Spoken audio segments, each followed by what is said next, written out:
Hi friends, welcome to my channel. നിങ്ങൾ ആദ്യമായിട്ടാണ് എൻ്റെ ചാനൽ കാണുന്നതെങ്കിൽ സബ്സ്ക്രൈബ് ചെയ്യാൻ മറക്കരുത്. കൂടാതെ അടുത്തുള്ള പാട്ടുകൾ അപ്ലോഡ് ചെയ്യുമ്പോൾ അറിയാനായി ആ ബെല്ലൈക്കൺ കൂടി ഒന്ന് പ്രസ് ചെയ്തേക്കാം. അപ്പോൾ നമുക്ക് കഥയിലേക്ക് കടക്കാം. അസുരൻ്റെ വധു ഭാഗം 25. രചന ഫൗസിയ നൗഷാദ്. രാവിലെ തന്നെ ഐശ്വര്യയുടെ കോള് കണ്ടാണ് കൃഷ്ണ ഉണരുന്നത്. എവിടെയടി പെണ്ണെ, ഒന്ന് വിളിക്കാമല്ലോ നിനക്ക്? എവിടെയാ നീ? ഞാൻ ഏട്ടൻ്റെ കൂടെ ഒരു ട്രിപ്പിലാണ് മോളെ. ട്രിപ്പോ? എവിടെ? ഊട്ടി, കൊടൈക്കനാൽ, മൂന്നാർ? നോനോ, കൃഷ്ണപുരം. അതൊരു ഗ്രാമമല്ലേ, അവിടെ എന്താ? ഏട്ടൻ വളർന്നതൊക്കെ ഇവിടെയാ, അങ്ങനെ വന്നതാണ് മോളെ. എന്നിട്ട് എവിടെ സ്റ്റേ ഒക്കെ? എങ്ങനെയുണ്ട്? കൃഷ്ണ ഒന്ന് ആലോചിച്ചു. ആരോടും ശാരികാമ്മയുടെ കാര്യം പറയില്ലെന്ന് അവൾ ആദിക്ക് വാക്ക് കൊടുത്തിരുന്നല്ലോ. കൊള്ളാം, പഴയൊരു ഫ്രണ്ടിൻ്റെ വീട്ടിലാ മോളെ സ്റ്റേ. ഏട്ടൻ ഇപ്പോൾ എന്നോട് സ്നേഹമൊക്കെ വന്നു തുടങ്ങിയിട്ടുണ്ട്. ഗുഡ് ഗേൾ, അങ്ങനെ വരട്ടേന്നേ, എന്നാലല്ലേ എനിക്കൊരു സദ്യ കൂടാൻ പറ്റൂ. അച്ചു എടുത്ത പാടെ പറഞ്ഞു. അതെന്താടി അങ്ങനെ? അല്ല, കുഞ്ഞിക്കാല് കാണണ്ടേ നമുക്ക്? അടുത്തില്ലാണ്ടായി പോയി പെണ്ണെ, അല്ലെങ്കിൽ ചവിട്ടി കൂട്ടിയേനെ നിന്നെ. അവളുടെ ഒരു കുഞ്ഞിക്കാല് പൊക്കോണം. കണ്ടില്ലേ, അവളുടെ ഒരു നാണം കണ്ടില്ലേ? All the best. ഞാൻ കട്ടറും പാവുന്നില്ല. അപ്പോൾ ബൈ. ഐശ്വര്യ ഫോൺ കട്ടാക്കി. കൃഷ്ണ തലയിൽ കൈവച്ചു. ഒരു വട്ട് പെണ്ണ് തന്നെയാണ് ഇങ്ങനെ ഒരുത്തി, അവൾ പുഞ്ചിരിയോടെ ഓർത്തു. ഫ്രഷായി താഴേക്ക് വന്നതും ശാരികാമ്മയുടെ മടിയിൽ തലവെച്ച് കിടക്കുന്ന ആദിയെയാണ് അവൾ കാണുന്നത്. അവർ അവൻ്റെ തലമുടി തലോടി. അവൻ്റെ കണ്ണുകളിൽ ചെറിയൊരു നനവ് അവൾ തിരിച്ചറിഞ്ഞു. കൃഷ്ണ അവരുടെ കണ്ണിൽപ്പെടാതെ അല്പം മാറി നിന്നു. ശാരിക ആദിയുടെ തലമുടിയിൽ മെല്ലെ തലോടി. എന്താടാ കണ്ണ, എന്താ നിൻ്റെ വിഷമം? ഒന്നുമില്ലമ്മ. പറ മോനെ, ഞാനും നിനക്ക് അന്യായോ? അതല്ല അമ്മ, ഞാൻ ഡിവോഴ്സിനെ കുറിച്ച് ആലോചിക്കുകയായിരുന്നു. എന്താടാ കണ്ണാ നീ പറയുന്നത്? ഡിവോഴ്സോ? എന്തിന്? ദേ, ഒരു കാര്യം ഞാൻ പറഞ്ഞേക്കാം. എൻ്റെ പെങ്കൊച്ചിനെ വഴിയാധാരം ആക്കാൻ വല്ല ഉദ്ദേശം ഉണ്ടെങ്കിൽ നീ പിന്നെ അമ്മയെന്ന് വിളിച്ച് എൻ്റെ അടുത്തേക്ക് വരണ്ട. അമ്മ എന്താ അമ്മ, ഞാൻ ഡിവോഴ്സ് ചെയ്യുമെന്നല്ല പറഞ്ഞത്, അതിനെക്കുറിച്ച് ആലോചിച്ചതാ. അങ്ങനെ ഒരു ആലോചന എൻ്റെ മോൻ്റെ മനസ്സിൽ പോലും വരാൻ പാടില്ല. കാരണം അതൊരു സാധു പെൺകുട്ടിയാണ്. അവളെ ഒരിക്കലും നീ കൈവിടരുത്. എൻ്റെ അവസ്ഥ അവൾക്ക് വരരുത്. അവൾ നല്ല മോളാ, അനുസരണയുള്ള മോള്, എൻ്റെ മോന് ചേർന്ന പെണ്ണാ. അവർ സ്നേഹത്തോടെ പറഞ്ഞതും കൃഷ്ണയ്ക്ക് ആശ്വാസമായി. എൻ്റെ അമ്മുമോള് വലിയ കുട്ടിയായിട്ടുണ്ടാവല്ലേ? ഫോട്ടോയിൽ കണ്ടിട്ട് അവളുടെ മുഖം ഇപ്പോഴും പഴയ ആ കുട്ടിത്തമുണ്ട്. കാണാൻ കൊതിയാവുന്നുണ്ട് എൻ്റെ കുട്ടീനെ. അമ്മയ്ക്കൊക്കെ ഓർമ്മയുണ്ടോ? അപ്പോൾ എനിക്കെല്ലാം ഓർമ്മയുണ്ട് കണ്ണാ, എല്ലാം. അമ്മ വിഷമിക്കേണ്ട, അവളെ ഞാൻ കൊണ്ടുവരാം. അല്ലെങ്കിൽ അമ്മ അങ്ങോട്ട് കൂട്ടിക്കൊണ്ടുപോവാം. ഇല്ല മോനെ, അമ്മ ഇനി അവിടേക്ക് വരില്ല. അവിടെ താമസിക്കാൻ അമ്മയ്ക്ക് കഴിയില്ല ഇനി ഒരിക്കലും. പക്ഷേ അത് അമ്മയുടെ വീടാണമ്മ.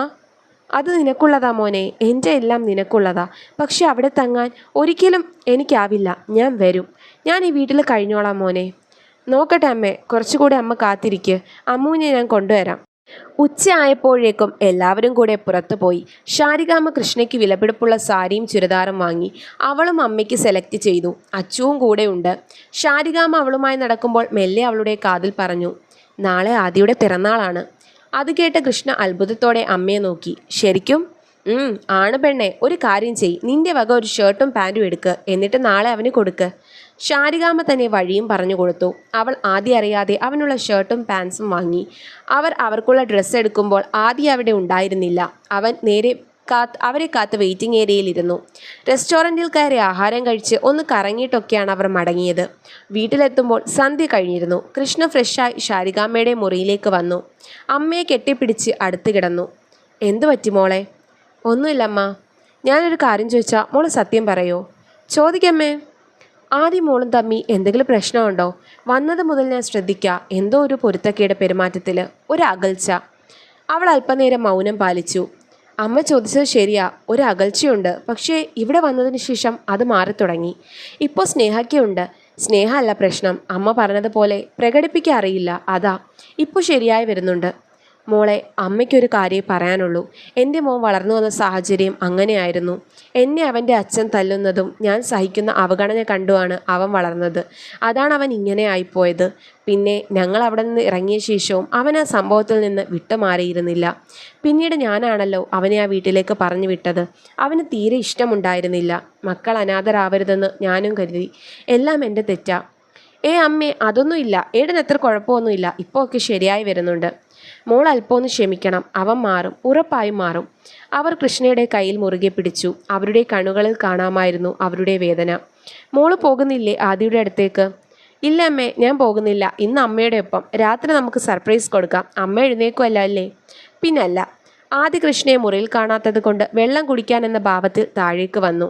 അവൻ കൃഷ്ണയെ തിരക്കി. അവൾ അമ്മയെ കെട്ടിപ്പിടിച്ച് കിടക്കുന്നത് കണ്ട് അവൾ കാണാതെ പിൻവാങ്ങി. നല്ല ഉറങ്ങിക്കിടക്കുമ്പോഴാണ് മുറിയിൽ എന്തോ തട്ടി വീഴുന്ന ശബ്ദം കേട്ടത്. ആദി പെട്ടെന്ന് തന്നെ ഉറക്കത്തിൽ നിന്ന് ചാടി എഴുന്നേറ്റ് ലൈറ്റ് ഓണാക്കി. മുന്നിൽ കൃഷ്ണയും അമ്മയും അശ്വതിയും. ഹാപ്പി ബർത്ത്ഡേ ഏട്ടാ. അവരുടെ വിഷും ഒപ്പം പോപ്പർ പൊട്ടിക്കലും. ബർത്ത്ഡേ ആണെന്ന കാര്യം അപ്പോഴാണ് ആദിക്ക് ഓർമ്മ വരുന്നത്. കറക്റ്റ് 12 മണി. അവൻ്റെ ആ ഡേറ്റ് തന്നെ അവന് ഓർമ്മയുണ്ടായിരുന്നില്ല. അവൻ പുഞ്ചിരിച്ചു. അമ്മയുടെ പ്ലാനിങ് ആവുമല്ലേ? ആ കണ്ണാ, ഞാൻ തീയതി മാത്രമേ പറഞ്ഞുള്ളൂ, ബാക്കിയൊക്കെ നിന്റെ ഭാര്യയുടെ ഒരുക്കങ്ങളാ, അവർ പറഞ്ഞു. ഏട്ടൻ വാ. അശ്വതി അവൻ്റെ തലയിൽ ബർത്ത്ഡേ ഹാറ്റ് വെച്ച് കൊടുത്തു. അവർക്കൊപ്പം അവൻ ഹാളിലേക്ക് വന്നു. അവിടെയുള്ള അലങ്കാരം കണ്ട് അവൻ്റെ കണ്ണ് തിളങ്ങി. തോരണം കൊണ്ട് അലങ്കരിച്ച് ബലൂൺ കെട്ടി ചുവരിൽ അവൻ്റെ ഫോട്ടോ ഫ്രെയിം തൂക്കിയിട്ട് മനോഹരമായി ഒരുക്കിയിരുന്നു. മേശയുടെ മേൽ ഒരു റെഡ് വെൽവെറ്റ് കേക്കും. ശാരികാമ്മ അവരുടെ വക ഒരു പാക്കറ്റ് അവന് കൈമാറി. എന്താ അമ്മേ ഇത്? ഇതൊരു ജോഡി ഡ്രസ്സാ, വേഗം അണിഞ്ഞു വാ. അവൻ അതുമായി മുറിയിലേക്ക് വന്നു. ആ പാക്കറ്റ് ഓപ്പൺ ചെയ്യുമ്പോൾ അവൻ ആലോചിക്കുകയായിരുന്നു. ഓർമ്മ വെച്ചതിന് ശേഷം അവൻ പിറന്നാൾ ആഘോഷിച്ചിട്ടേ ഇല്ല. ആ ദിവസം തന്നെ അവൻ ഓർക്കാറില്ല. അമ്മയോടൊപ്പമുള്ളപ്പോൾ അമ്മ അമ്പലത്തിൽ കൊണ്ടുപോകും, പായസം വയ്ക്കും, സദ്യ ഉണ്ടാക്കും. അതൊക്കെയായിരുന്നു അന്നത്തെ ആഘോഷം. വീട് മാറിയതും അത് ചുരുങ്ങി. അമ്പലത്തിൽ പോവും, പായസം വയ്ക്കും, അത്ര തന്നെ അവൻ്റെ പിറന്നാൾ. അമ്മയിൽ നിന്ന് മാറി താമസിക്കാൻ തുടങ്ങിയപ്പോൾ ആ ദിവസം ഓർക്കാനും ആരും ഉണ്ടായിരുന്നില്ല. ഒരുപാട് നാളുകൾക്ക് ശേഷം വീണ്ടും ഒരു പിറന്നാൾ. അവൻ അതിലുണ്ടായിരുന്ന ഫുൾ സ്ലീവ് ഗ്രീൻ ടീഷർട്ടും ജീൻസും ധരിച്ചു. വേഗം തന്നെ റെഡിയായി താഴേക്ക് വന്നു. അവനെ കണ്ടതും എല്ലാവരുടെയും കണ്ണുകൾ വിടർന്നു. ശാരികാമ്മയുടെ സെലക്ഷൻ അവന് നന്നായി ചേരുന്നുണ്ടായിരുന്നു. അവൻ കേക്ക് കട്ട് ചെയ്തു. അമ്മയുടെ വായിൽ വെച്ച് കൊടുത്തു. പിന്നീട് കൃഷ്ണയ്ക്കും അശ്വതിക്കും നൽകി. കൃഷ്ണ അവളെടുത്ത ഗിഫ്റ്റ് അവന് നൽകി. അശ്വതിയുടെ വക ഒരു ജോഡി ഷൂസും. എൻ്റെ മോന് ദൈവം ആയുസ്സും ആരോഗ്യവും നൽകട്ടെ, അവൻ്റെ നെറ്റിയിൽ ചുംബിച്ചുകൊണ്ട് അവർ പറഞ്ഞു. ചെറിയ ആ ചടങ്ങ് വേഗം തന്നെ കഴിഞ്ഞു. ആദിക്ക് ഒന്നും സംസാരിക്കാൻ കഴിയുന്നുണ്ടായിരുന്നില്ല. എല്ലാം ഉത്സാഹിച്ചു ചെയ്യുന്ന കൃഷ്ണയെ കാണുമ്പോൾ നെഞ്ചിലൊരു വിങ്ങൽ, എന്തിനെന്ന് അറിയാത്ത ഒരു നോവ്. ആഘോഷം കഴിഞ്ഞവൾ മുറിയിലെത്തുമ്പോൾ ആദി എന്തോ ആലോചിച്ചുകൊണ്ട് ബെഡിലിരിപ്പുണ്ട്. അവൾ അവന് സമീപമിരുന്നു. അവൻ്റെ അനുവാദമില്ലാതെ തന്നെ അവൻ്റെ കൈ കവർന്നു. Once again happy birthday to you ആദിയേട്ടാ. അത് കേട്ട് അവൻ നോവോടെ ഒന്ന് പുഞ്ചിരിച്ചു. എന്തു പറ്റി? ഒരു വിഷമം? എന്താ ഏട്ടാ, ഒരു സന്തോഷമില്ലല്ലോ? ഐ എം സോറി ഗാഥ. എന്തിന്? നിൻ്റെ ഈ സ്നേഹത്തിന് പകരം നൽകാൻ എൻ്റെ കയ്യിൽ ഒന്നുമില്ല. ഒന്നുമില്ലെന്ന് ആര് പറഞ്ഞു? സ്നേഹം ഉണ്ടല്ലോ, എനിക്കത് മതിയെന്നേ. ഒരു ഭർത്താവ് എന്ന കടമ ചെയ്യാൻ പോലും എന്നെക്കൊണ്ട് കഴിയുന്നില്ല. നീ എന്ന ഭാര്യയ്ക്ക് വേണ്ടത് അറിഞ്ഞു തരാൻ പോലും. അവൻ പറഞ്ഞതിൻ്റെ അർത്ഥം മനസ്സിലായെന്ന വണ്ണം അവൾ അവൻ്റെ വായ പൊത്തിപ്പിടിച്ചു. അരുത്, അങ്ങനെ പറയരുത്. അങ്ങനെ അതുമാത്രം ആഗ്രഹിച്ച് നടക്കുന്നവളല്ല ഏട്ടാ ഞാൻ. എന്നെ ഒന്ന് മനസ്സിലാക്കിയാൽ മതി, അത്രേ വേണ്ടൂ. ബാക്കിയൊക്കെ അതൊക്കെ എത്ര കാലം വേണമെങ്കിലും ഞാൻ കാത്തിരുന്നോളാം. സ്നേഹിച്ചാൽ മാത്രം മതി, അത്ര മാത്രം മതി. ഭാര്യയായി എന്നെ അംഗീകരിച്ചെന്ന് ഒരു വട്ടം എൻ്റെ മുഖത്ത് നോക്കി ഏട്ടൻ പറയണം. അതാണ് എൻ്റെ ആഗ്രഹം. അന്ന് ശരിക്കും ഏട്ടൻ എന്നെ സ്നേഹിക്കുന്നുണ്ടെന്ന് എനിക്ക് തിരിച്ചറിയാൻ കഴിയൂ. അത് പറഞ്ഞ് അവൾ അവൻ്റെ അടുത്തേക്ക് നീങ്ങി. നെറ്റിയിൽ മെല്ലെ ചുംബിച്ചു. അവളുടെ മുഴുവൻ സ്നേഹവും അടങ്ങുന്ന ചുംബനം അതവൻ തിരിച്ചറിഞ്ഞു. അവളുടെ ആദ്യ ചുംബനം അതായിരുന്നു. അവളുടെ പിറന്നാൾ സമ്മാനവും അതുതന്നെയായിരുന്നു. അവൾ അവന് പിറന്നാൾ സമ്മാനം നൽകിയ ശേഷം പിന്മാറി. ആദി ഇമച്ചിമ്മാതെ അവളെ തന്നെ നോക്കിയിരുന്നു. അവളുടെ മുഖത്ത് നാണം പ്രത്യക്ഷമായി. ഗാഥ, നാളെ നമുക്ക് മടങ്ങണം. ഇനി ഇവിടെ നിന്ന് ശരിയാവില്ല, ആദി പറഞ്ഞു. അമ്മ സമ്മതിക്കോ അതിന്? സമ്മതിപ്പിക്കണം, പോയേ പറ്റൂ. കമ്പനിയിലെ കാര്യങ്ങളൊക്കെ ഇപ്പം തന്നെ പെൻഡിങ് ആണ്. പോവാം, അവൾ സമ്മതം മൂളി. അവനെന്നും സോഫയിൽ തന്നെ കിടന്നു. അവൾ ആലോചിക്കുകയായിരുന്നു. ആദ്യ ഒരു നിഗൂഢത തന്നെയാണ്. അവൻ്റെ ഉള്ളിൽ എന്തൊക്കെയോ ഉണ്ട്. സ്നേഹം കാണിക്കുന്നു, എന്നാൽ അതേസമയം അകന്നു മാറാനും ശ്രമിക്കുന്നു. ഞാൻ ഈ കാണുന്നതിൻ്റെയൊക്കെ അർത്ഥം എന്താ ഈശ്വര? രാവിലെ തന്നെ റെഡിയായി ഇറങ്ങി വരുന്ന ആദിയെ കണ്ടതും ശാരികാമ്മ അത്ഭുതപ്പെട്ടു. നീ എവിടേക്കാ കണ്ണാ? ഞാൻ പോവാണമ്മ. ഇത്ര പെട്ടെന്നോ? എന്താടാ, കുറച്ച് ദിവസം കൂടി കഴിയട്ടെ. കണ്ട് കൊതി തീർന്നില്ല. പോയേ പറ്റൂ അമ്മ, കാരണം കമ്പനിയിലെ വർക്കൊക്കെ പെൻഡിങ് ആണ്. ഇനി വരുന്ന വരവ് അമ്മയെ കൂട്ടിക്കൊണ്ട് പോവാനായിരിക്കും. ഇനി ഒരുപാട് നാൾ അമ്മയെ ഇങ്ങനെ ഒറ്റയ്ക്കാക്കാൻ ഞാൻ ആഗ്രഹിക്കുന്നില്ല അമ്മേ. അവന് പുറകെ കൃഷ്ണയും വന്നു. അവളും പോവാൻ റെഡിയായിരുന്നു. എല്ലാവരും ഒരുമിച്ച് ബ്രേക്ക്ഫാസ്റ്റ് കഴിച്ചു.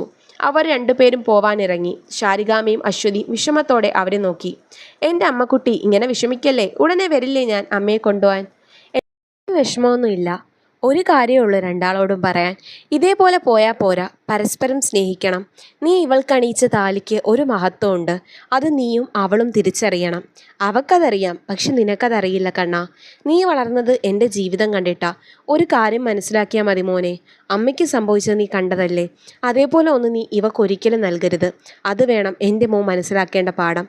ഇതിൽ കൂടുതലൊന്നും അമ്മയ്ക്ക് പറയാനില്ല. അവരുടെ ശബ്ദമിടറി. ആദി വേദനയോടെ അമ്മയെ നോക്കി. എനിക്ക് വാക്ക് താ, എൻ്റെ മോളെ ഒരു കാരണം കൊണ്ടും വേദനിപ്പിക്കില്ലെന്ന്, അവളുടെ കണ്ണ് നിറയിക്കില്ലെന്ന്.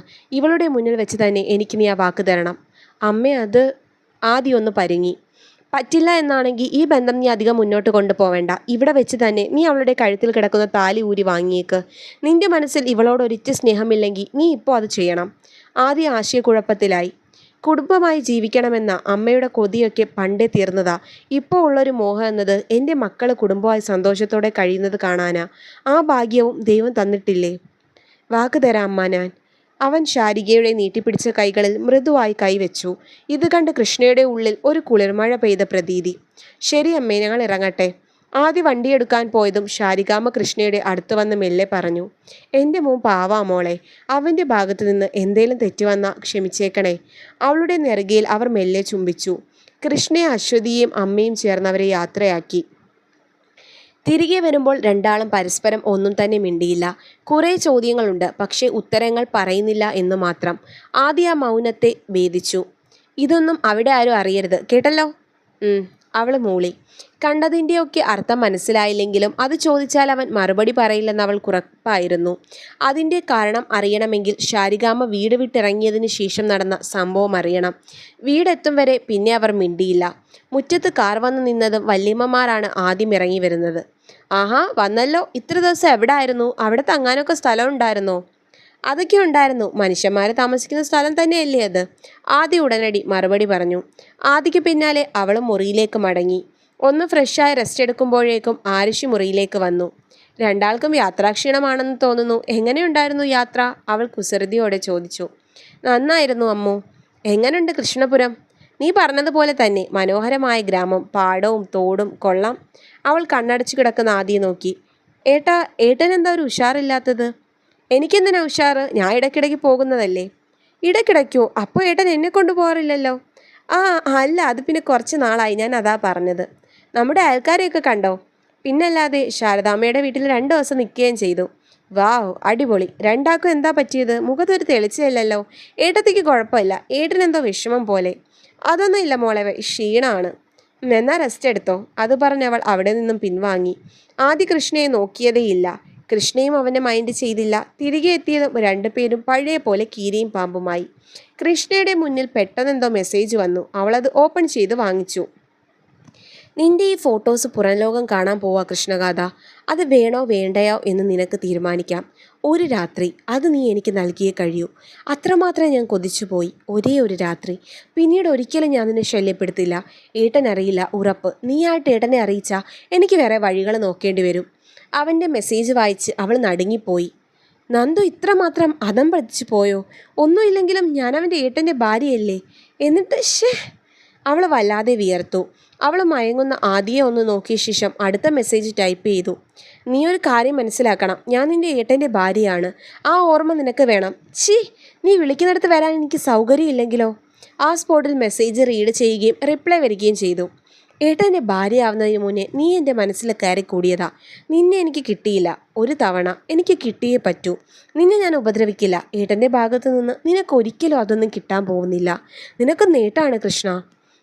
ഞാൻ അങ്ങനെ ഒരുത്തിയാണെന്ന് നീ കരുതിയോ? അത്രയ്ക്ക് മുട്ടി നിൽക്കുന്നവളല്ല ഞാൻ. എൻ്റെ ഏട്ടൻ്റെ മുന്നിലല്ലാതെ മറ്റൊരാൾക്കും ഞാൻ. അവൾ അത്രയും മാത്രം ടൈപ്പ് ചെയ്ത് അയച്ചു. ഞാനൊക്കെ കണ്ടതല്ലേടി, പിന്നെ എന്തിനാ എത്ര ജാട കാണിക്കുന്നത്? നിനക്ക് പറ്റോ ഇല്ലയോ? അല്ലെങ്കിൽ നിൻ്റെ ഫോട്ടോ ഇൻ്റർനെറ്റ് ഫുള്ള് കാണും. അപ്രതീക്ഷിതമായി ആദി പെട്ടെന്ന് കണ്ണു തുറന്നു. അവൻ തറപ്പിച്ചൊരു നോട്ടം കൃഷ്ണയെ നോക്കി.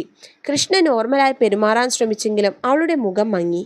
ആദ്യം എന്തോ ആവശ്യത്തിന് താഴേക്ക് പോയി. കൃഷ്ണ ഫോൺ ഓഫാക്കി വെച്ചു. അല്പനേരം കിടന്നു. തലവേദന തുടങ്ങിയിരിക്കുന്നു. ഇനി എന്തു വന്നാലും അവൻ്റെ അടുത്ത് പോവില്ല, അത്ര തന്നെ. അവനെ കൊണ്ട് പറ്റുന്നത് അവനങ്ങ് ചെയ്യട്ടെ. ആദ്യ തിരികെ വരുമ്പോൾ കിടക്കുന്ന കൃഷ്ണയെ കണ്ടതും അവൻ എന്തോ പന്തികേട് തോന്നി. എന്തു പറ്റി ഗാഥ? അവൻ്റെ ചോദ്യം കേട്ടവൾ കണ്ണു തുറക്കാതെ തന്നെ മറുപടി പറഞ്ഞു. തലവേദനയാ. ബാമിട്ടോ? ഇല്ല. അവൻ ബാമെടുത്ത് അവൾക്ക് സമീപം വന്നു. അവളുടെ നെറ്റിയിൽ മെല്ലെ അത് പുരട്ടിക്കൊടുത്തു. അവൾ എതിർത്തില്ല. അവൾക്ക് ശരിക്കും കരച്ചിൽ വന്നു. അവനോട് സമാധാനമായി പറയാമെന്ന് കരുതി അവൾ അത് പറഞ്ഞില്ല. അല്പനേരം കഴിഞ്ഞതും അവൾ ഉറങ്ങിപ്പോയി. അവളുടെ ഫോണിൽ തുടരെ മെസ്സേജ് നോട്ടിഫിക്കേഷൻ സൗണ്ട് കേട്ട് അവൻ ഫോൺ എടുത്തു നോക്കി. സേവ് ചെയ്തിട്ടില്ലാത്ത നമ്പറിൽ നിന്നാണ്. അവൻ വാട്സപ്പ് ഓപ്പൺ ചെയ്ത് മെസ്സേജൊക്കെ വായിച്ചു. അവൻ്റെ രക്തം തിളച്ചു. ഫോൺ തല്ലിപ്പൊട്ടിക്കാൻ അവന് തോന്നി. കൃഷ്ണ നല്ല ഉറക്കാണ്. നേരത്തെ അവൾ കാണിച്ച ഫോട്ടോസ് കൂടെ അതിൽ കിടക്കുന്നത് കണ്ടപ്പോൾ അവന് വല്ലാത്ത ദേഷ്യം തോന്നി. അവൻ ആ നമ്പറിൽ തിരികെ മെസ്സേജ് അയച്ചു. ശരി വരാം, ഒറ്റ രാത്രി, ഇന്ന് മാത്രം. ഇന്നോ? ഏട്ടനില്ലേ അപ്പോൾ? ഏട്ടനുണ്ട്, കമ്പനി വാക്കാണ്. സന്ധ്യയാകുമ്പോൾ എൻ്റെ വീട്ടിലേക്ക് പറഞ്ഞ് ഞാൻ ഇറങ്ങാം. എവിടേക്കാണ് വരേണ്ടത്? കൃഷ്ണയുടെ സ്റ്റൈലിൽ തന്നെ അവൻ ടൈപ്പ് ചെയ്തു. അതിന് മറുപടിയായി 2 സ്മൈൽ ഇമോജി വന്നു. ഓക്കെ. അപ്പോൾ ഇന്ന് എങ്കിലും എനിക്ക് വിശ്വസിക്കാൻ വയ്യ നീ ഇത്ര പെട്ടെന്ന്. കോളനി നഗറിലെ ലോഡ്ജ്, റൂം നമ്പർ 2. അത് എൻ്റെ ഒരു ഗതികേട് കൊണ്ട് മാത്രാ. ഏട്ടൻ അറിയരുത്. ഏട്ടൻ ഒരിക്കലും എന്നെ സ്നേഹിക്കില്ലെന്ന് എനിക്ക് ഉറപ്പാ. ഇല്ല, നീ സേഫ് ആയിരിക്കും. നിനക്ക് കിട്ടാത്തത് ഞാൻ നിനക്ക് തരും. അവനൊരു പരിഹാസ ചിരിയോടെ ഫോൺ കയ്യിൽ മുറുകെ പിടിച്ചു. അവൻ ദേഷ്യത്തോടെ ആ ഇരിപ്പ് തുടർന്നു. ഏതാണ്ട് 1 മണിക്കൂർ കഴിഞ്ഞ് കൃഷ്ണ കണ്ണ് തുറന്നു. തുറന്ന പാടെ ആദി പറഞ്ഞു, നമുക്ക് പോവാം. എവിടേക്ക്? അതൊക്കെയുണ്ട്, വേഗം വാ. ആദി പെട്ടെന്ന് എഴുന്നേറ്റു. അവൻ കൃഷ്ണയുടെ കയ്യിൽ കയറി പിടിച്ചു. അവളെ ഒന്നും സംസാരിക്കാൻ അനുവദിക്കാതെ അവൻ താഴേക്ക് നടന്നു. അവൻ്റെ കയ്യിൽ അവളുടെ ഫോൺ ഉണ്ടായിരുന്നു. അത് കണ്ട് അവൾക്ക് ഭയം തോന്നി. അതിവേഗം കാർ ഡ്രൈവ് ചെയ്തു. എവിടേക്കാണെന്ന് അവൾ ചോദിച്ചില്ല. എന്തായാലും മെസ്സേജ് ആദ്യം കണ്ടെന്ന് ഉറപ്പാണ്. അവൻ എവിടേക്കോ ഡ്രൈവ് ചെയ്തു. ഒരു ലോഡ്ജിൻ്റെ മുന്നിൽ വണ്ടി നിർത്തി. എന്നിട്ട് ആരെയോ ഫോൺ ചെയ്തു. രണ്ടാമത്തെ ലോഡ്ജല്ലേ? ഓക്കെ. അവൻ കോള് കട്ട് ചെയ്തു. അവളുടെ കയ്യിൽ പിടിച്ചായിരുന്നു അവൻ നടന്നത്. അവനൊപ്പം വേഗത്തിൽ നടക്കാൻ അവൾ ബുദ്ധിമുട്ടി. രണ്ടാമത് കണ്ട ലോഡ്ജിൽ കയറി. ആനന്ദ് വർമ്മ? ആ പേര് കേട്ടതും അവൾക്ക് ആളെ മനസ്സിലായി. റിസപ്ഷനിൽ നിന്ന ആളെ പെട്ടെന്ന് ആദ്യം മനസ്സിലായ പോലെ വിനയം നടിച്ചു. Room number 46, 2nd floor. രണ്ടുപേരും അവിടേക്ക് നടന്നു. കൃഷ്ണ അവനിൽ നിന്ന് കൈ വിടുവിക്കാൻ നോക്കി. എന്താടി? എവിടേക്കാ ഏട്ടാ? കൈവിട്. മിണ്ടാതെ വന്നോണം. റൂമിന് മുന്നേ വന്നതും അവൻ ബെല്ലമർത്തി. ആദ്യയുടെ കൈവിട്ട് കൃഷ്ണ അവന് പിന്നിലായി നിന്നു. 5 മിനിറ്റിന് ശേഷം വാതിൽ തുറക്കപ്പെട്ടു. മുന്നിൽ നന്ദു. ടീഷർട്ട്, ഷോർട്ട്സ് ധരിച്ചു പെർഫ്യൂം പൂശി സന്തോഷത്തോടെ. അവൻ അപ്രതീക്ഷിതമായി ആദിയെ കണ്ട് നടുങ്ങി. അവൻ കൃഷ്ണയെ ആയിരുന്നു പ്രതീക്ഷിച്ചത്. അവൻ എന്തെങ്കിലും പറയുന്നതിനു മുന്നേ ആദ്യ ഒരു കയ്യിൽ കൃഷ്ണയെ പിടിച്ച് മറു കൈയിൽ അവനെ അകത്തേക്ക് തള്ളിക്കൊണ്ട് അകത്തേക്ക് കയറി. ആദ്യ കൃഷ്ണയുടെ കയ്യിൽ നിന്ന് കൈവിട്ടു. അവളുടെ ഫോൺ അവളുടെ കയ്യിൽ കൊടുത്തു. പൊന്ന മോനെ, നിനക്കെന്നെ ഭാര്യ വേണമല്ലേടാ? ആദ്യത്തെ ചോദ്യം അലർച്ചയായിരുന്നു. അതോടൊപ്പം പടക്കം പൊട്ടുന്ന പോലെ ശബ്ദം അവിടെ കേട്ടു. നന്ദുവിൻ്റെ അണപ്പല്ല് തെറിക്കും പോലെ ഒരടിയായിരുന്നു. ആ അടിയിൽ അവൻ താഴേക്ക് വീണുപോയി. അവൻ ആദിയുടെ മുഖത്തേക്ക് നോക്കാൻ തന്നെ പേടിച്ചു. ആദിയുടെ മുഖം ദേഷ്യം കൊണ്ട് ജ്വലിച്ചിരുന്നു. ഏട്ടാ, ഞാൻ പറയട്ടെ? അവൻ പറയാൻ ശ്രമിച്ചെങ്കിലും ആദ്യം അവനെ പിടിച്ചെഴുന്നേൽപ്പിച്ച് നിർത്തി. അവളല്ലടാ, നിന്നോട് ഞാനാ സംസാരിച്ചത്. ഞാൻ കൊടുക്കാത്തത് നീ അവൾക്ക് കൊടുക്കുമല്ലേ? ഞാനൊന്ന് കാണട്ടെ. കൊന്ന് കുഴിച്ചു മൂടുന്നായേ. അവൻ അടുത്ത അടി കൊടുത്തു കഴിഞ്ഞു. കൃഷ്ണ ഒരു മൂലയ്ക്ക് മാറി നിന്നു. അവൻ കൃഷ്ണയ്ക്ക് നേരെ തിരിഞ്ഞു. നിന്നോട് ഞാൻ പറഞ്ഞതാ, എന്തുണ്ടേലും എന്നോട് പറയണമെന്ന്. നിനക്ക് തലവേദന അല്ലേടി? ഇങ്ങനെയാണെങ്കിൽ നീ ഇവനൊപ്പം പോയേനല്ലോ. തുടരും. അപ്പോൾ നിങ്ങൾക്ക് എൻ്റെ കഥ ഇഷ്ടമായെങ്കിൽ ലൈക്ക് ചെയ്യാനും ഷെയർ ചെയ്യാനും കമൻറ്റ് ചെയ്യാനും മറക്കരുത്. നന്ദി.